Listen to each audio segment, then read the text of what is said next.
Hello, garotas e garotas, meninos e meninas, senhoras e senhores, rapazes e moçoiras. É isso aí, todos linkados aqui na guitarra. Coluna GP. Compartilhe com seu amigo, com a sua amiga, todo mundo que é interessado em música, em guitarra. Afinal, são muitas matérias, muitos artigos que eu vou trazer aqui toda semana, que eu estou trazendo já toda semana aqui para você. Então é o seguinte, vamos ao programa de hoje, que eu vou focar duas bandas que ficaram muito famosas. E os dois guitarristas são icônicos também, as bandas são icônicas e os dois guitarristas são icônicos, cada um com as características próprias, né? Um deles, vamos dizer que tem uma linha de fraseado interessante, absorvida do rock, absorvida do rock and roll, e tanto do blues também. Esse guitarrista muito curioso, vocês já vão ver quem é. E o outro guitarrista, talvez não tem uma característica assim tão marcante do ponto de vista da fraseologia. Eu creio que a fraseologia dele é normal, toca bem, toca direito, toca legal e tal, é ídolo da moçada, os dois são ídolos, né? Mas eu creio que o outro, que eu estou pensando agora, é mais estilístico, mais marcante. O outro faz fraseologia legal, ele dá conta do recado, mas não chega a ser uma fraseologia que, dentro do contexto da fraseologia geral da guitarra, não fica muito marcante, entende? Acho que um deles é mais marcante, vocês já vão descobrir quem é. Então vamos lá, os dois. Vamos lá.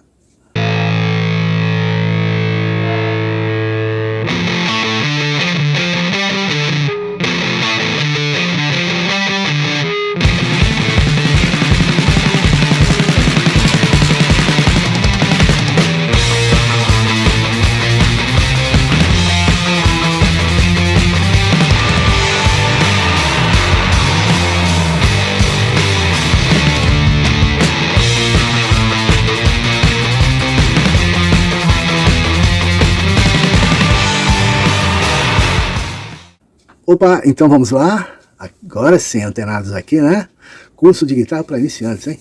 Anos 1980, AC/DC, Guns N' Roses, ou seja, o Angus Young, da banda AC/DC, né?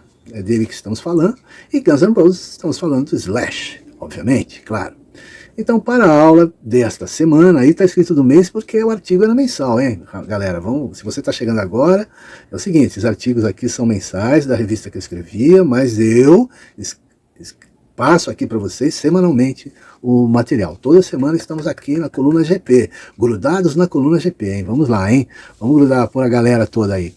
Selecionei duas bandas que se tornaram ícones da história do rock. Uma delas é a australiana AC/DC, que surgiu em 1973 e criou uma sonoridade inconfundível ao misturar elementos do rock and roll, hard rock e blues rock, influenciando inúmeras bandas posteriores. A outra é a californiana Guns N' Roses, formada em meados da década de 1980, com um estilo fundamentado no hard rock, heavy metal e uma boa dose de blues rock.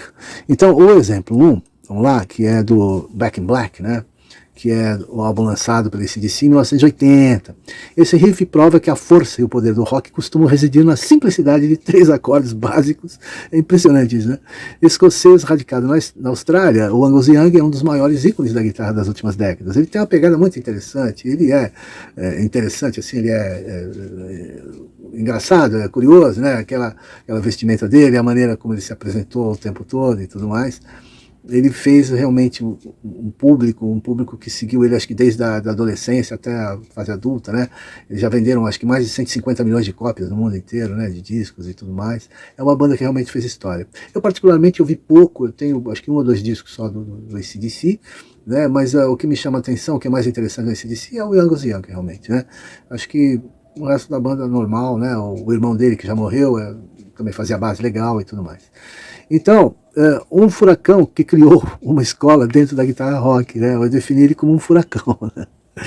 Da guitarra rock, e conquistou fãs por todo o planeta. O seu irmão Malcolm Young era responsável pela execução das bases, né, do AC/DC, que também criou riffs que se tornaram eternos. O riff do Back in Black apresenta uma sequência de power chords intercalados com 2 frases, né? Uma delas é mostrada no compasso 2 e consiste na pentatônica de sol executada de forma descendente.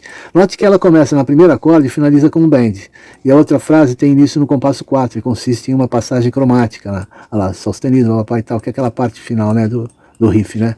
Tan, ta ta ta, ta ta ta, ta ta ta ta ta ta ta ta ta ta. papatá, taran, taran, taran, papatá. Então, isso que eu fiz foi o solfejo rítmico, né?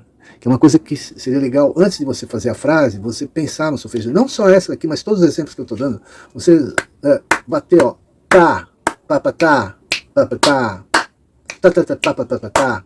Aliás, tá, tá, tá, tá, tá, tá, tá, né? Tá, tá, tá, tá, tá, tá, tá. Papatá, papatá, né?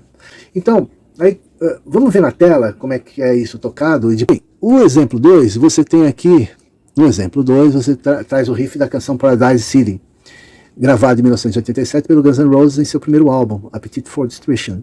Esse riff foi criado por um ícone do hard rock nascido em Londres, mas radicado nos Estados Unidos, o guitarrista Slash. Trata-se de uma frase curta que no vídeo disponibilizado no site da Guitar Player, executo com poucas diferenças em relação à versão original, mas preservei as notas principais. Na harmonia acontece algo semelhante ao exemplo anterior, mas um tom acima, a tonalidade de Si, né?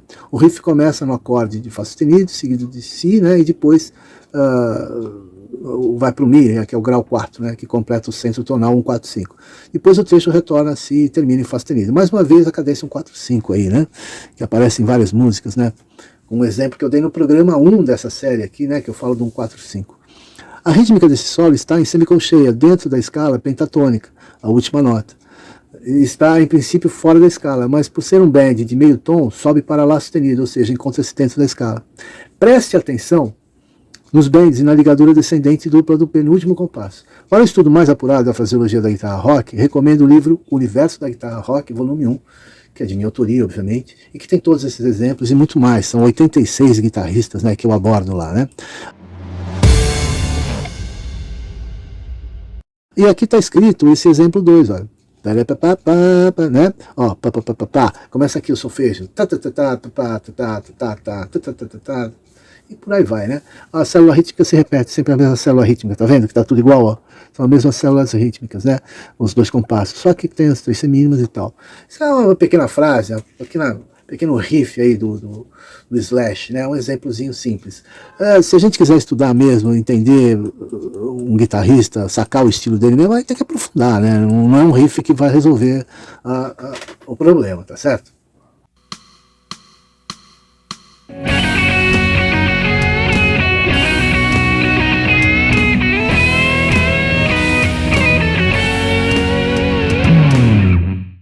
Então, só para concluir aqui, é o seguinte, você tem muito material aqui para estudar, se você for pensar bem, porque todos esses programas que eu estou dando são riffs, são fragmentos, aqui e ali e tal. Mas se você for somando todos esses fragmentos, todo esse material que eu estou dando, lá na frente você vai ter um material grande, né? Porque eu tenho que fragmentar, porque cada programa é um fragmento de um exemplo de alguma coisa. Tudo bem, mas lá na frente você vai ter um combinado de muitos elementos. E aí, relembrando aqui, reforçando, a seguinte ideia. Se você quer aprofundar um estilo de um guitarrista que você gosta do cara, vamos dizer, é o seu ídolo e tal, tem que estudar fundo, cara. Né? Tem que estudar. Agora, eu particularmente não gosto de imitar ninguém, nunca gostei. Eu tenho meu estilo, meu jeito de tocar. Né? Muito embora eu não seja famoso, não seja um artista de referência mundial como esses caras são, mas eu tenho meu estilo, meu jeito de tocar. Eu não gosto muito de imitar os outros. Porém, existem guitarristas que são muito interessantes e que a gente pode, eventualmente, trazer para o play da gente, para o som da gente, para o nosso estilo musical, pode trazer elementos, não tem problema nenhum. E aí você cria o seu estilo, trazendo elementos do outro. Ou você pode compilar uma série de exemplos, uma série de guitarristas, você pega os guitarristas, esse, mais aquele, A, B, C, D e tal, e vai juntando elementos, e você forma o seu estilo. Ou você cria um estilo do nada, como foi o Ed Van Halen, que, entre aspas, não necessariamente, mas criou o estilo a partir de ninguém, porque ele não tinha uma referência absoluta, né? A única referência, ele disse que foi o Eric Clapton, o único solo que ele tirou na vida, quando ele começou, e depois ele foi desenvolvido por conta própria. Então, o que acontece? Todo mundo acaba se baseando em alguém para desenvolver um estilo, isso é muito comum, isso é muito normal. Outra coisa é imitar, né? Então, se o cara gosta lá do Jimi Hendrix, ele toca igualzinho o Jimi Hendrix, aí quem ouve ele tocando pensa que é o Jimi Hendrix. Então isso também não é legal. Eu acho que é legal você ter uma ideia geral de muitos guitarristas, muita gente, ouvir de tudo, e não ouvir só guitarristas, ouvir outros instrumentistas de outros estilos musicais, para absorver para a sua linguagem musical, né, para o seu idioma musical. E você criar o seu próprio estilo. Eu acho que essa é a jogada. Então não esqueça de dar like, se inscrever no canal, e também, veja só aí embaixo, que eu deixo os links dos meus cursos, lá da Udemy, da de várias plataformas, né? Que eu tenho curso do zero avançado, do zero intermediário, tem cursos por matérias lá na WLC Music School e por aí afora. Então é me acompanhar, me segue, que aí vai dar certo o negócio, você vai conhecer todo o meu material, tá bom? Então valeu, obrigado aí pela atenção.